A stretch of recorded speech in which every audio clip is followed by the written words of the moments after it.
Hi viewers, welcome to our channel Renu's world. అందరూ ఎలా ఉన్నారండి? మేమైతే చాలా చాలా చాలా బాగున్నామండి. ఈరోజు కంటెంట్ ఏంటంటే కజ్జికాయలు. మనకి ఇప్పుడు క్రిస్మస్, న్యూ ఇయర్, సంక్రాంతి ఇవి 3 ఫెస్టివల్స్ వస్తున్నాయి కదండి. బాగా సెలబ్రేట్ చేసుకుంటాం కదా మనం ఇంట్లోనే పిండి వంటలు తయారు చేసుకుంటాం కదా. ఇది కూడా తయారు చేసి చూడండి, చాలా బాగుంటుంది, బాగా ఎంజాయ్ చేస్తారు. దీనికోసం అయితే 1 కప్ మైదా తీసుకున్నానండి.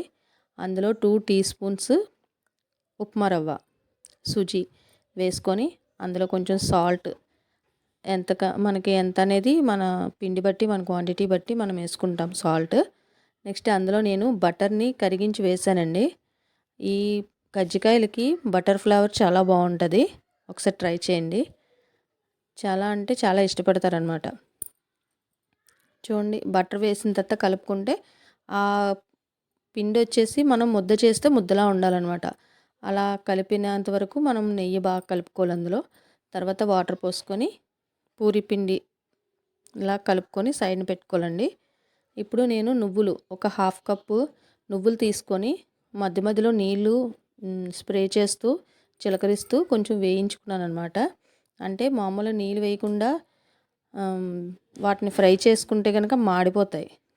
అందుకని ఇలా కొంచెం వాటర్ స్ప్రే చేస్తూ ఫ్రై చేసుకుంటే ఈవెన్గా ఫ్రై అవుతాయి అన్నమాట. తర్వాత 1 కప్పు శనగపలుకులు పొట్టు తీసింది. తర్వాత 1/2 కప్పు వచ్చి ఏపిన శనగపప్పు, 1 కప్పు బెల్లం తీసుకొని మిక్సీ చేశానండి. మిక్సీ పొడిగా చేయాలి, ముద్ద అవ్వకుండా పొడి పొడిగా చేసుకోవాలి మిక్సీ.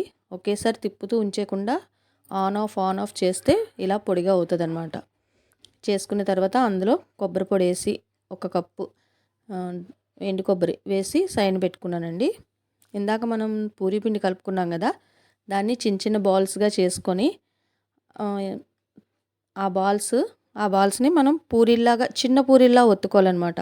మరీ పెద్దగా కాకుండా మనకి కజ్జికాయలు ఎంత సైజు అయితే కావాలో ఆ సైజు పూరీలా చేసేసుకొని, కజ్జికాయలు మోల్ ఉంటుందండి. మోల్ ఉన్న వాళ్ళైతే మోల్ యూస్ చేసి చేసుకోవచ్చు. నా దగ్గర అయితే మోల్ లేదు, నేను చేతితో చేసేస్తాను. ఫస్ట్ చేసుకొని 2 స్పూన్స్ మనం ఇందాక కలిపి పెట్టుకున్న మిశ్రమాన్ని వేసుకున్నానండి. వేసుకొని అంచుల వెంబడి కొంచెం వాటర్ అప్లై చేసేసి మనం దానికి ఏదైనా షేప్ ఇస్తే కనుక చక్కగా అంటికిపోతుంది. చూడండి, మళ్ళీ ఇంకో పూరి చేసుకొని చూపిస్తాను. చిన్న సైజు పూరి చేసుకొని దానికి అంచులు వాటర్తో తడపడం మాత్రం స్కిప్ చేయకండి. ఒకవేళ వాటర్తో తడపకపోతే లోపల పెట్టిన మనం ఆ మిశ్రమం ఉంటుంది కదా, అది బయటకు వచ్చేస్తుంది అనమాట. ఇందాక మనం శనగపలుకులు ఇవన్నీ వేసుకొని మిక్సీ చేసుకున్నాం కదా, అది ఇప్పుడు హాఫ్కి ఫోల్డ్ చేసి జస్ట్ దాన్ని నేను చిన్న చిన్న ఫోల్డింగ్లా మొత్తం లాస్ట్ వరకు ఇచ్చేసుకున్నాను అనమాట. ప్రెస్ చేస్తూ చేయాలి, లోపల పిండి లోపలిది బయటికి రాకుండా నీట్గా అదంతా ఫోల్డింగ్ అయ్యేలాగా చేసుకోవాలన్నమాట.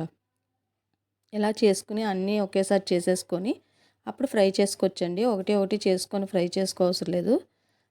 ఇది ఫ్రై చేయాలంటే మనం ఆయిల్ తీసుకొని దాన్ని మీడియం ఫ్లేమ్ మీదే ఫ్రై చేసుకోవాలన్నమాట. హై ఫ్లేమ్ పెట్టుకొని ఫ్రై చేసుకుంటే తొందరగా కలర్ మాడిపోతుంది.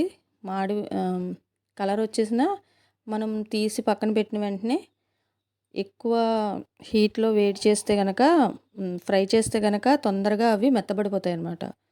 సో మీడియం ఫ్లేమ్ పెట్టుకొని అవన్నీ మనం ఎంతైతే కళాయి తీసుకున్నామో ఆ కళాయికి ఎన్ని సరిపోతాయో అన్ని వేసుకొని వేయించేసుకోవాలండి. అంతే, చాలా ఈజీగా 1 మంత్ నిల్వ ఉంటాయి. ట్రై చేసి చూడండి, చాలా బాగుంటాయి.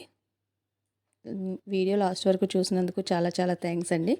వీడియో కనుక నచ్చితే ఒక లైక్ చేయండి, షేర్ చేయండి. మీరు కూడా ట్రై చేసి ఎలా వచ్చాయో కామెంట్ చేసి చెప్పండి.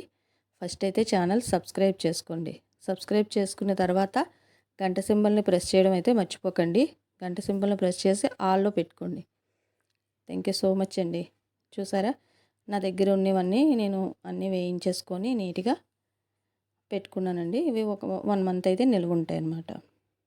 చూసారు కదా, ఎంత బాగా గోల్డ్ కలర్ వచ్చినంత వరకు వేయించకూడదు.